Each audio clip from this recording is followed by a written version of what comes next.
Okay, so if this is you and you're freaking out right now, let's talk about two of the top reasons why a rental property will lose money. And if it's not one of these, it's going to be somewhat related. The first reason is maintenance and repairs, and the second reason is vacancy. Let's talk about both of those. What happens when a property becomes vacant and why is this such a huge killer? Well, first of all, you've got lost rent, you have to get the utilities in your name, you have to repaint it, you have to clean it up, you have to do anything that's necessary to get another tenant in there. And usually if you take a look at how many months of positive cash flow it takes just to make up for this, you're playing catch up for quite a while. This is why vacancy is such a killer, because it takes so many months profit just to make up for it. The next item, maintenance and repairs. This is such a huge issue, but what's really important is to diagnose where the cost is coming from. See, when I took a look at this, I started realizing that I was spending a lot of money in labor. It wasn't actually in materials. I wasn't actually spending a lot of money on the material side. It was all in labor. Okay, so we're going to talk about both of these. The first strategy that we should all consider is Section 8 housing or any other government subsidized housing program. The way that Section 8 works is they usually cover approximately 80% of the tenant portion of rent, and then the tenant must cover the other 20% plus utilities. The landlord has to pass an annual inspection on the property, and the tenant gets to choose whichever house they want to live in. Now, the tenant must abide by the lease, pay the tenant portion, and keep the house in a clean manner. If they violate these rules, then they're subject to losing their voucher. Also, Section 8 undergoes a degree of screening to make sure that the individuals on the program are actually in need and qualify. Now, one final note, if you are not in a low income or a middle income market, then Section 8 might not be the best strategy, but there are other government subsidized housing programs that might be worth looking at. Keep in mind, the number one cause of vacancy is failure to collect rent. So, if you have 80% of the rent guaranteed at the first of the month, that gives you some breathing room right there. Strategy number 2, pricing. It's all about pricing. We cannot overprice or underprice a rental property. We have to understand that we cannot make all of our money from one tenant. The money in real estate that's made comes from lining up deals the right way and then scaling those deals, allowing the margin to start adding up. We can't think that we can make all the money on one rental property. So the last thing that we want is in 11 months the tenant to start shopping around. So what you want to do is price it to where it's a good deal for the tenant and it's a fair market rate. If it's overpriced, the tenant will move and you're going to have a vacancy on your hands.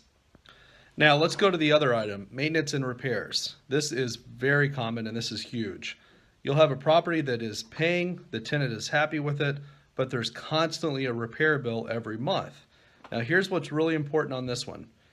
Understand there is a difference between labor and materials on all construction items, whether it's a simple maintenance call, whether it's an improvement to the property. What you want to target is cost containment. What I did was I tackled the labor item.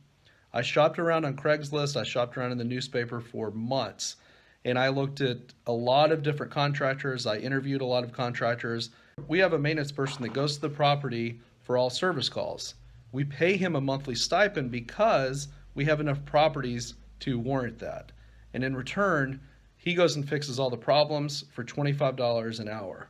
Whereas before, it was costing an average service call is $125 to $250 on average. It's a lot different than $25 an hour. And if you look at the whole portfolio, that can be huge and that can really add up. So shop around for a good maintenance person and figure out what's in it for them. We did a monthly stipend and $25 an hour. It may be different for your market and it may be different for the size of your portfolio. But understand, don't be afraid to interview 30, 40, 50 contractors and choose the right ones. I'm going to leave you with 2 remaining tips that are absolutely gold if you use them. The first tip is understand what the minimum margin is on the front end to hold a rental property. Now, when we calculate all of the improvements, the repairs and the maintenance, the taxes, all the expenses, if we don't have a margin of at least $400 a month, that is not something I want to own as a rental property. I'm going to sell it. I'm going to use another strategy.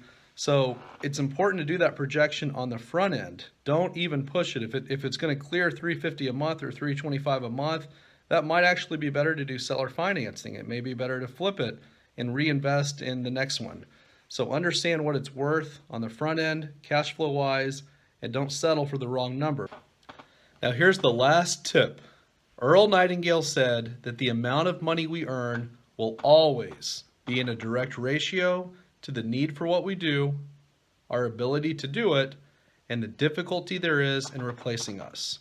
So as far as the need for what we do, understand that interest rates are at an all-time low, although renting is at an all-time high. And this has been a trend that's going on for over 5 years now. So understand that the demand for what we do is there. Our ability to do it. Choose the right deals, have a system in place that services the property, have a system in place where you have the best contractors going out to the property, and the difficulty in replacing us. Again, go back to pricing. Don't try to make all of your money on one tenant. Don't be afraid to add value. Price it maybe just below the fair market rate. Give yourself a larger tenant pool to choose from. Be more selective. And then when you price the property that's just below the market rate, you're creating the ultimate win-win, and it will be difficult to replace you. Guys, this has been a really quick video to share some of these important tips. I hope it has helped you, and I hope that you can incorporate these and see the difference that they will make.